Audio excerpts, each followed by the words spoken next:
My position with Cybersecurity Solutions is the Defense Industrial Base Business Developer.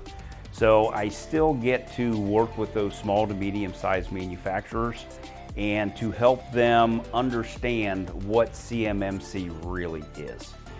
CMMC does not have to be hard, but for manufacturers, their job is not cybersecurity. They don't care about learning cybersecurity. They want to produce a product. So being able to help them understand that we can come in, we can help them with the parts of the business that they don't understand, and that way we can really secure them and help them meet their requirements as illustrated or put out by the Department of Defense.